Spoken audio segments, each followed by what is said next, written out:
अस्सलामुअलैकुम स्टूडेंट, क्या आपको भी रियल नंबर की प्रॉपर्टीज़ के नाम याद रखने में मुश्किल होती है? Closure property, commutative property, associative property, distributive property, identity, inverse property, ये सारे नाम याद नहीं रहते ना। लेकिन आज मैं आपको एक बहुत दिलचस्प और आसान तरीका बताने वाला हूँ, जिसकी मदद से आप ये सारी प्रॉपर्टीज़ हमेशा के लिए याद रख सकते हैं। बस ये छोटा सा जुमला याद रखें, cool cats are dancing in eyes. यानी सिर्फ एक जुमला याद करने से तमाम प्रॉपर्टीज़ के नाम आप याद रख सकते हैं। लेकिन सिर्फ नाम याद रखना ही काफ़ी नहीं, असल चीज़ ये समझना है कि प्रॉपर्टीज़ काम कैसे करती हैं। तो चलते हैं एक्सरसाइज की तरफ। बिस्मिल्लाहिर्रहमानिर्रहीम, अल्लाहुम्मा सल्लि अला मुहम्मद व अला आलि मुहम्मद। बेटा, आज हम रियल नंबर प्रॉपर्टीज़ की मदद से एक्सरसाइज 1.1 का क्वेश्चन नंबर 4 सॉल्व करेंगे। सबसे पहले बेटा हमारे पास आ जाती है क्लोजर प्रॉपर्टी। इसको हम दो तरह से लिखेंगे, विद रिस्पेक्ट टू एडिशन और विद रिस्पेक्ट टू मल्टीप्लिकेशन। बेटा क्लोजर प्रॉपर्टी, क्लोजर का होता है क्लोज से, कि बंद हो जाना। इसका उर्दू में इसको कहते हैं खासियत बंदिश। इसका मतलब ये है कि अगर कोई दो नंबर जो दोनों रियल नंबर हैं और अगर उनको आपस में प्लस किया जाए या उनको आपस में मल्टीप्लाई किया जाए तो उनका आंसर जो है वो भी रियल नंबर आए। अगर उनको प्लस करने से उनका आंसर रियल नंबर आएगा,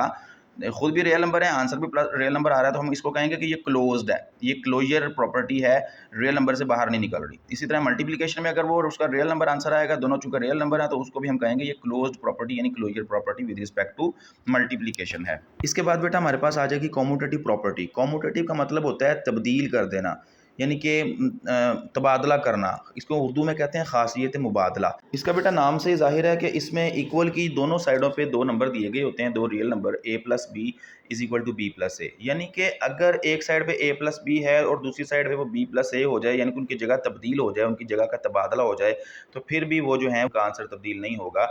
तो इसको हम कहते हैं कॉम्यूटेटिव प्रॉपर्टी। ये विद रिस्पेक्ट टू एडिशन भी होती है और विद रिस्पेक्ट टू मल्टीप्लिकेशन भी। मल्टीप्लिकेशन में भी यही होगा कि अगर एक साइड पे ए और बी आपस में मल्टीप्लाई हुए पड़े हैं और दूसरी साइड पे जाके उनकी अगर जगह का तबादला करके उनको बी और ए भी कर दिया जाए मल्टीप्लिकेशन में, तो भी उनके आंसर में कोई फर्क नहीं पड़ेगा। जो आंसर ए और बी को मल्टीप्लाई करके आना है, दूसरी तरफ जाके बी और ए को मल्टीप्लाई करके भी वही आंसर आना है। तो इसको हम कहेंगे commutative property with respect to multiplication. इसके बाद बेटा आ जाता है हमारे पास एसोसिएटिव प्रॉपर्टी। एसोसिएटिव प्रॉपर्टी जो है, इसमें दो नंबर नहीं होते बल्कि इसमें तीन नंबर होते हैं। जैसे हमने कॉम्यूटेटिव प्रॉपर्टी में ऊपर पढ़ा था कि इसमें a प्लस बी और b प्लस से दो नंबर होते हैं, दोनों साइडों पे नंबर एक जैसे होते हैं। इसी तरह एसोसिएटिव प्रॉपर्टी में दो की बजाय तीन नंबर होते हैं और दोनों साइडों पे एक जैसे नंबर होते हैं, उनकी तरतीब भी तब्दील नहीं होती। फिर फ़र्क क्या होता है इसमें, दोनों जब सेम है तो इसमें फ़र्क ये होता है ब्रैकेट्स का, कि अगर एक लेफ्ट हैंड साइड पे ब्रैकेट पहले दो पे लगी है तो राइट हैंड साइड पे ब्रैकेट अगले दो पे लगनी है। तो इससे कोई फ़र्क नहीं पड़ता आंसर आने में, इसको सॉल्व करने में। अगर इसको हम लेफ्ट हैंड साइड को सॉल्व करें, यानी पहले आप ए प्लस बी को प्लस कर लें, फिर सी को प्लस उसके अंदर आंसर में प्लस कर दें, या राइट हैंड साइड में हम क्या करें, ए को अलहदा साथ चलाते जाएं और बी प्लस सी को प्लस करके उनका जो आंसर है वो ए के अंदर प्लस कर दें, तो हमारा आंसर उसमें तब्दील नहीं होगा। ये था बेटा विद रिस्पेक्ट टू एडिशन। इसी तरह हमारे पास विद रिस्पेक्ट टू मल्टीप्लिकेशन होता है कि पहले उसमें एडिशन में हमने तीनों में प्लस का साइन लगाया था। मल्टीप्लिकेशन में बेटा कोई साइन नहीं लगता होता, दरमियान में अगर कोई साइन नहीं लगा होता इसका मतलब मल्टीप्लाई हो रहे हैं। तो इसमें भी हमने वही ब्रैकेट्स लगा देनी है, पहले लेफ्ट हैंड साइड पे पहले दो पे और राइट हैंड साइड पे दूसरे दो। ये थी बेटा हमारी associative property with respect to addition and multiplication. अब चलते हैं हम अपनी फोर्थ प्रॉपर्टी की तरफ, दैट इज डिस्ट्रीब्यूटिव प्रॉपर्टी। ये बेटा एक ही तरह की होती है, इसमें with respect to addition and multiplication नहीं होता। और जैसे डिस्ट्रीब्यूटिव प्रॉपर्टी अपने नाम से ही जाहिर है कि इसमें हमने डिस्ट्रीब्यूट करना है, इसमें हमने बांटना है एक नंबर को। जैसे मिसाल के तौर पे a इंटू बी प्लस सी हमारे पास अगर नंबर है, तो हम a को जो है अंदर b और c दोनों को बांट देंगे, a को b को भी दे देंगे और a को c को भी दे देंगे। जब हम a को b को देंगे तो a मल्टीप्लाई बाय b हो जाएगा और प्लस लगेगा, फिर उसको a को c को दे देंगे, वो हमारे पास बन जाएगा a मल्टीप्लाई बाय c। अच्छा बेटा, इसको हमने एक बार तो प्लस के साथ लिखा है, इसको हम माइनस के साथ भी लिख सकते हैं और इसकी जगह भी तब्दील कर सकते हैं। जैसे माइनस के साथ इसको कैसे लिखेंगे, a इंटू बी माइनस सी होगा।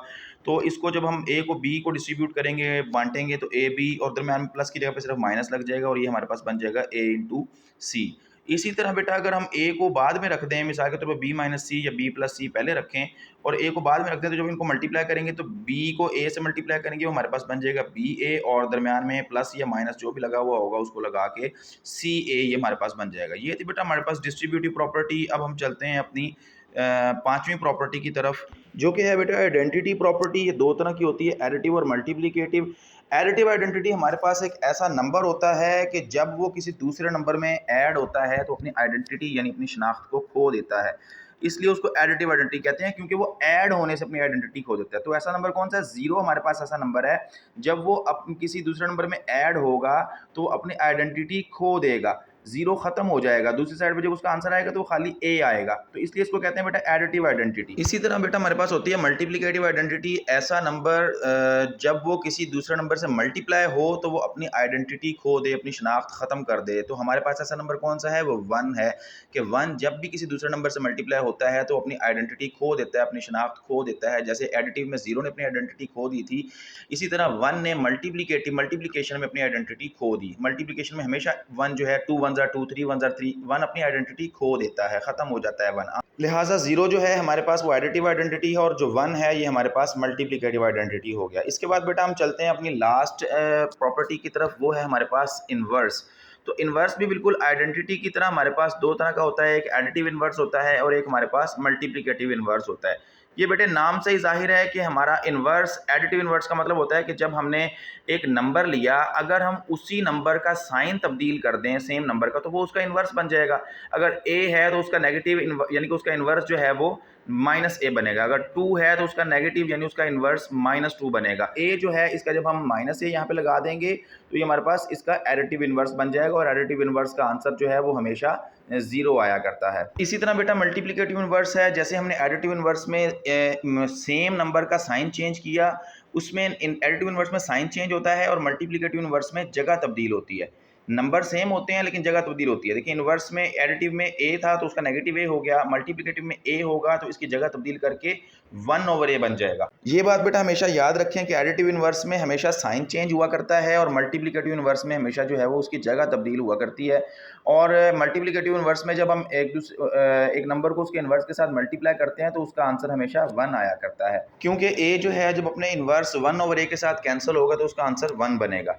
ये था बेटा हमारी प्रॉपर्टीज़। अब हम चलते हैं अपने एक्सरसाइज के क्वेश्चन नंबर 4 की तरफ, जिसमें सबसे पहला पार्ट हमारे पास दिया हुआ है a+4+b और इज इक्वल टू a+4+b। देखिए दोनों साइडों पे सेम अमाउंट्स दी हुई हैं, नंबर्स दिए हुए हैं, लेकिन क्या फ़र्क है कि ब्रैकेट तब्दील की गई है। अभी अभी हम पढ़ के हटे हैं कि ऐसी प्रॉपर्टी जिसमें दोनों साइडों पे नंबर एक तो 3 नंबर दिए गए हों और दोनों साइडों में सेम नंबर हों और सिर्फ ब्रैकेट तब्दील हो, तो उसे खासियत तलाज़ुम यानी कि इंग्लिश में एसोसिएटिव प्रॉपर्टीज़ को हम कहते हैं।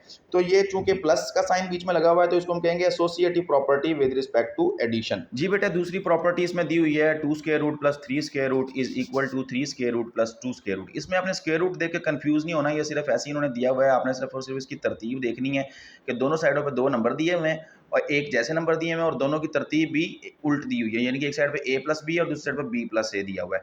तो अभी हम पढ़ के आए हैं कि अगर दो नंबर एक जैसे हों, दो तरतीब सिर्फ तब्दील की गई हो, तो उसको हम कॉम्यूटेटिव प्रॉपर्टी कहते हैं।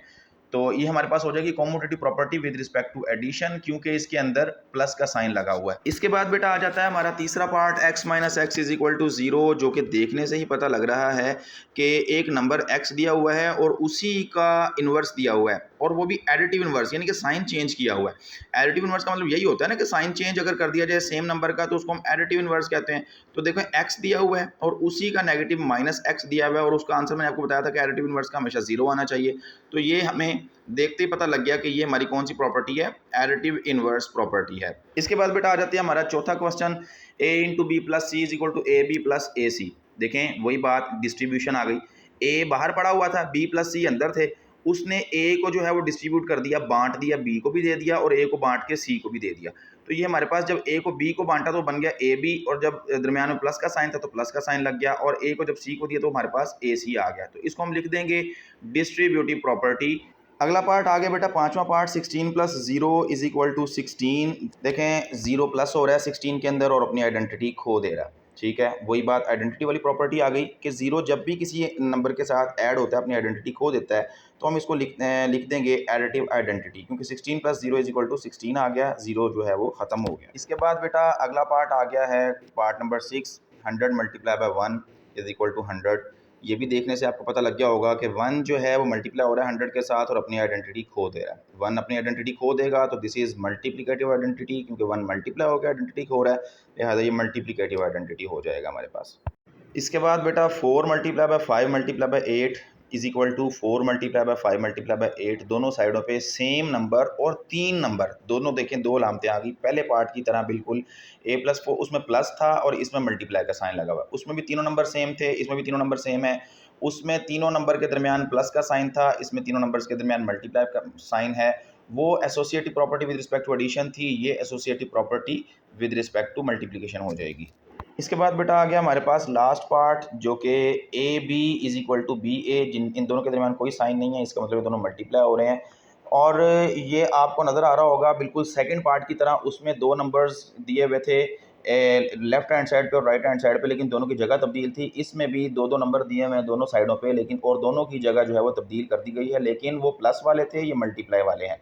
तो वो जैसे चूंकि commutative property with respect to addition थी, ये commutative property with respect to multiplication हो जाएगी, क्योंकि ये भी खासियत मुबादला है, इसमें भी जगह जो है वो तब्दील की जा रही है। ये बेटा हमारे 8 के 8 पार्ट थे जो हमारे मुकम्मल हो गए हैं। उम्मीद है आपको अच्छे से समझ आ गए होंगे। कोई पॉइंट समझ में नहीं आया तो कमेंट करके जरूर बताएं। मिलते हैं इंशाल्लाह क्वेश्चन नंबर 5 के साथ अगली वीडियो में। अल्लाह हाफिज़।